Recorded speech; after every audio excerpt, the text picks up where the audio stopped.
Today is the 13th of April, and we're out for a drive. This is a road out to the Kauri Peninsula. We were going to go that way, but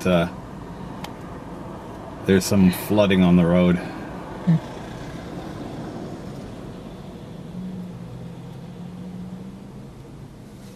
Yeah, people putting up a bow wave.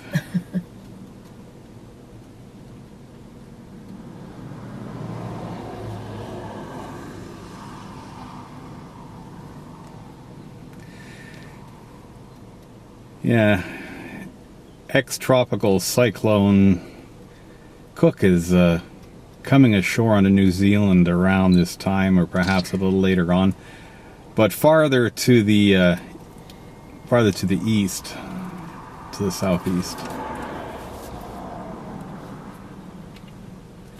So isn't really causing us any problem. Other than flooding left over from last night's heavy rain. Yeah, it rained all night. Quite a bit, and there's been a bit of wind, but not too much.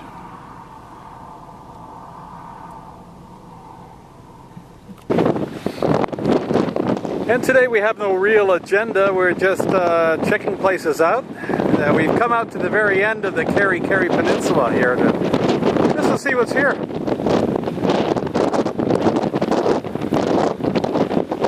Kind of a beautiful bit of scenery.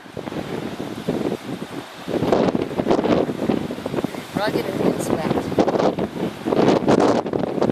Yeah, we're looking off to the west here, basically.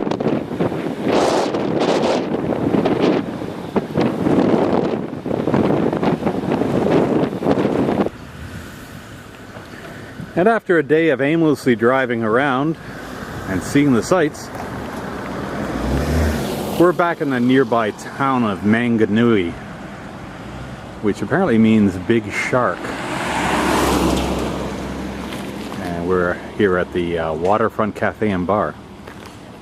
It's an interesting little town. Basically, it's just a strip along the highway here.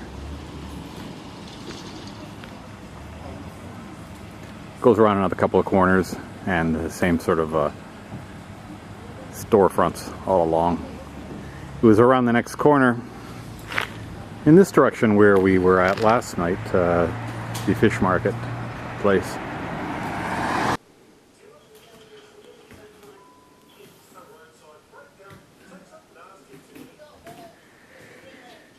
Well, it was about 11:30 at night. We just got woken up by a siren, reminding me of the time in Tonga where I thought that there was something going on.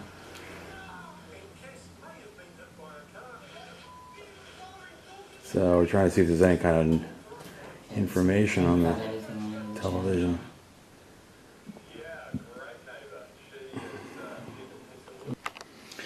Well, I guess it's impossible to know now what the heck that was all about. It's possible the air raid siren was for the local volunteer fire department. Yeah, that's possible.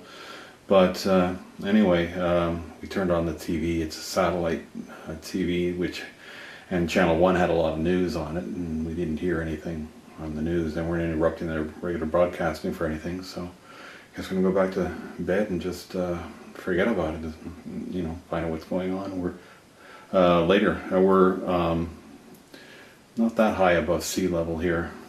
I guess maybe 100 feet or so. That's about it. But you know, I guess we'll find out tomorrow if anything was going on. And so our adventures continue around Kauri, and this is a stone house. This is the oldest stone building still standing in New Zealand. Interestingly, our ways brought us down here, but the road signs brought us down to the highway on the other side there, where there's only a footbridge to get across, and we didn't see it at the time. The footbridge is just over here.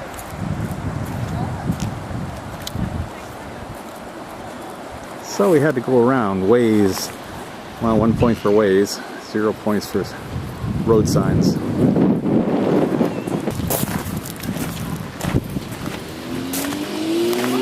Sorry, it's a little bit loud. Sorry.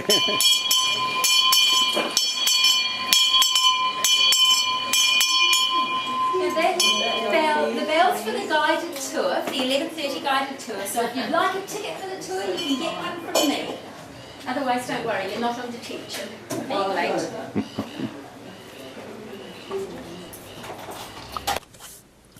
So apparently the reason why the road sign diverts people down the other side of the river here, and then you could cross on a footbridge to get over to the stone building, is that they're trying to deal with a lot of traffic, car traffic, and a very small parking lot here. So, and they also feel that the vibration of the cars could cause some long-term damage to the house itself. So that's why they're trying to get people to go down and park on the other side. So it all makes a kind of a sense in the end. Now we're in the booming metropolis of Kawakawa, another place that has a railroad track running right down the middle of Main Street. And the reason why we're here is that an Austrian artist who died in 2000 designed the toilets here, making them the most photographed toilets in all of New Zealand.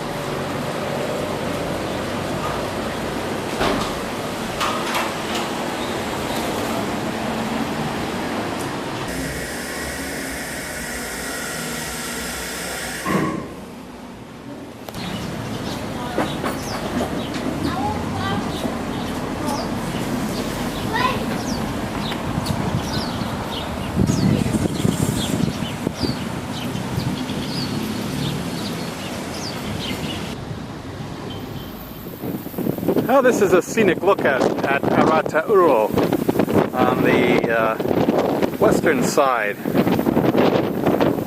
of North Island. We're headed over to see the Tāne Mahuta, the largest kauri tree in New Zealand. And this is just a little stop on the way.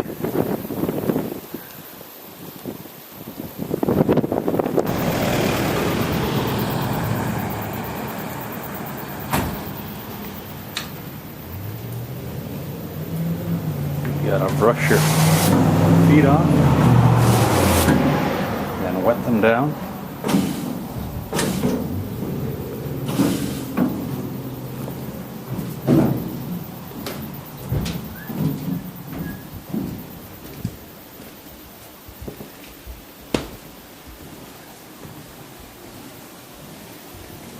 I'm just making shit up.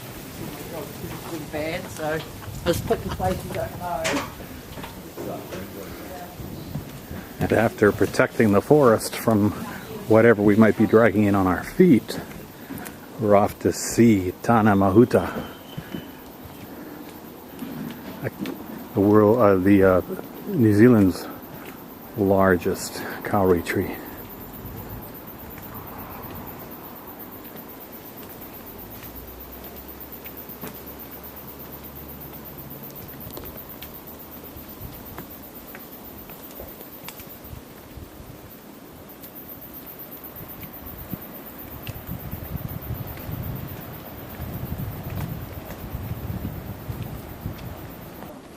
You gotta wonder how people find these things. You mean without waves? No, I mean, how did they ever find this tree out in the middle of nowhere in this jungle? Probably the Maori knew about it, maybe? Yeah, how did they find it?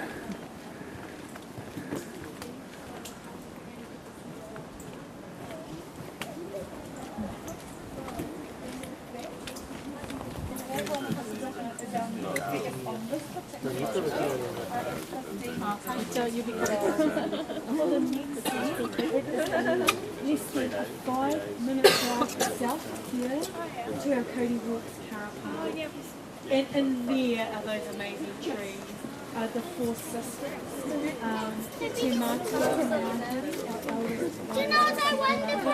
and the youngest, our seventh largest. This guy is tremendous. So a lot of our visitors don't get to go down. There's a lack of scale here to give you the impression, but that trunk at the bottom there Yes, I got you. is about 15 feet across.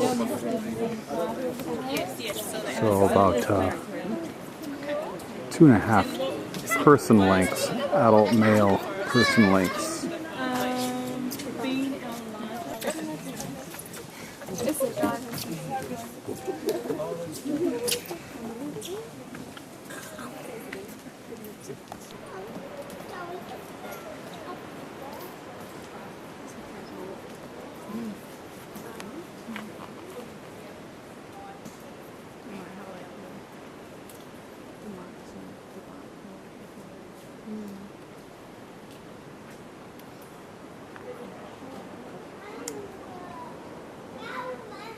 And this is the view from our last batch in New Zealand.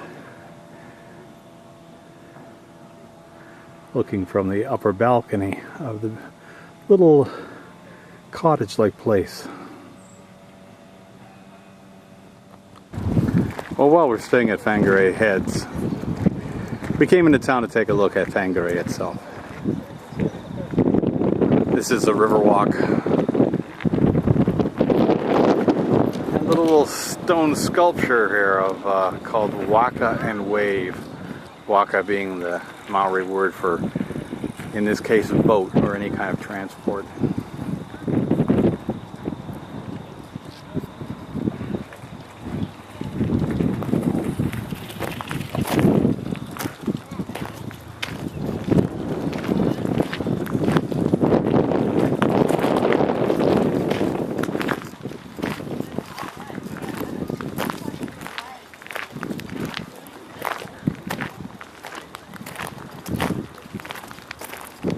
So that's Riverside Drive Marina there. That's where the boat was going to come to when it was here in New Zealand, in Whangarei.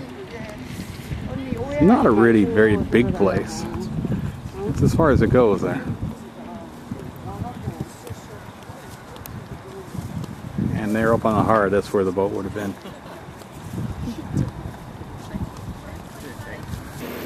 And today is the 16th of April, and our last day in New Zealand. Carol and I are just leaving Whangarei Heads.